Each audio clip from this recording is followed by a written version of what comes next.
The moon is about to get its first nuclear power plant, and three space superpowers are racing to make it happen. The US, China, and Russia are each pushing bold plans to install a reactor at the lunar South Pole, a location packed with water ice and long-term potential for human settlement. This isn't just about energy, it's about who shapes the future of lunar exploration. The United States has shifted its lunar strategy into high gear with a clear goal: deploy a 100-kilowatt nuclear reactor on the moon's south pole by 2030. Acting NASA Administrator Sean Duffy issued a directive giving the agency just 30 days to appoint a dedicated program leader and 60 days to request proposals from private companies. This speed is unusual for NASA, signaling how urgent leaders see this project. The scale of the plan is also notable. A previous concept aimed for a 40-kilowatt system, but Duffy has upgraded the target to more than double that capacity. At 100 kilowatts, enough to power roughly 80 average U.S. homes, the reactor could reliably sustain habitats, science labs, and extraction facilities through the 2-week lunar night, when solar panels produce no energy. The South Pole's geography makes this even more vital. Many craters are in permanent shadow and remain extremely cold year-round, making solar storage alone impractical. Duffy's directive also makes clear the broader strategic goal: supporting the Artemis program's vision for a sustainable human presence by 2027.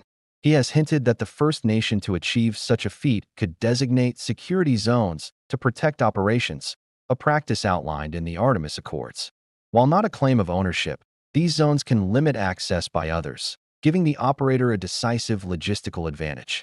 Funding is already in place. Despite NASA's overall budget being its smallest since 1961, over $7 billion is earmarked for lunar exploration, much of it directed toward infrastructure like this reactor. For private industry, the opportunity is significant. Companies such as BWX Technologies, known for space-capable nuclear systems, are already being discussed as potential contributors. With a fixed deadline, increased power requirements, and formal partnerships on the horizon, the U.S. is positioning itself to turn the moon into a fully powered operational hub before the decade ends. In May 2025, China and Russia formalized an agreement to co-develop a nuclear reactor for the moon, timed to power the International Lunar Research Station, ILRS, by 2036. The project aims to establish an automated power station capable of operating in the moon's harsh environment without constant human presence. The ILRS is planned for a site within 100 kilometers of the lunar South Pole, an area rich in water ice and long viewed as prime for scientific and resource-driven missions. The facility is intended to serve as a permanent base for uncrewed and, eventually, crewed activities. It will support long-term experiments, technology testing, and infrastructure development for deeper space ventures. This collaboration is not limited to two nations.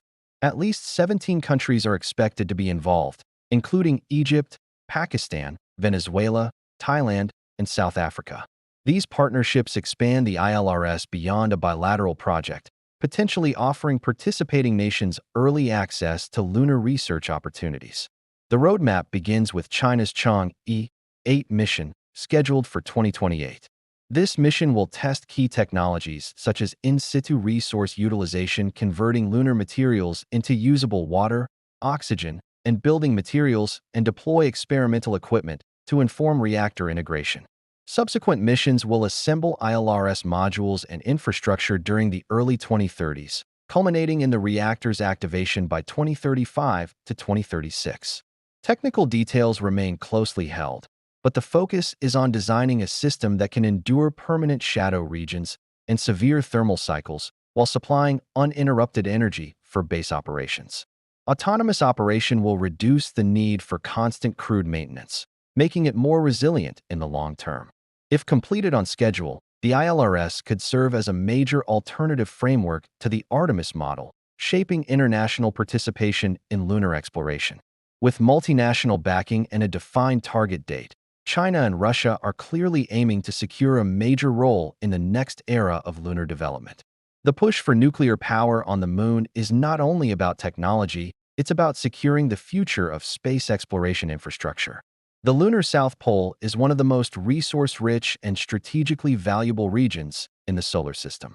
Its permanently shadowed craters may contain vast deposits of water ice, a critical resource for sustaining human life and producing rocket fuel. Controlling energy supply there is central to enabling all other activities. Solar power, while effective in many orbital missions, is limited on the Moon's south pole. The 2-week darkness cycle and low sun angles reduce panel efficiency, while battery storage alone cannot reliably power larger operations. A nuclear reactor solves this by providing consistent output regardless of sunlight, enabling round-the-clock operations in science, mining, and habitation. The Outer Space Treaty of 1967 prohibits any nation from claiming lunar territory outright. However, frameworks like the Artemis Accords allow for the creation of operational safety zones. In practice, these zones can control access around key installations, giving the operator de facto influence over high-value areas. Deploying such a reactor also tests engineering limits. Heat regulation in a vacuum, radiation shielding, modular construction to fit launch constraints, and dust-resistant systems are just some challenges. Overcoming these will set technological benchmarks for future planetary bases, whether on Mars or in deep space stations. The benefits extend beyond the Moon. A functioning power hub at the South Pole could serve as a staging point for spacecraft heading deeper into the solar system. Launching from the Moon's lower gravity well would require far less energy than from Earth, reducing mission costs and opening new exploration possibilities. In short, whichever nation deploys its lunar reactor first won't just power a base, it could set the pace, partnerships, and priorities for humanity's expansion into space. The clock is ticking. If the U.S. succeeds in launching its reactor by 2030, it could shape decades of lunar development. If China and Russia beat them to it by establishing the reactor-powered ILRS, they might redefine lunar alliances. Either way, we're witnessing a watershed moment. Nuclear power may become the megawatt muscle that propels us beyond Earth. If you enjoyed this video, don't forget to like, share, and subscribe for more updates on space exploration and scientific discoveries. And don't forget to leave a comment below.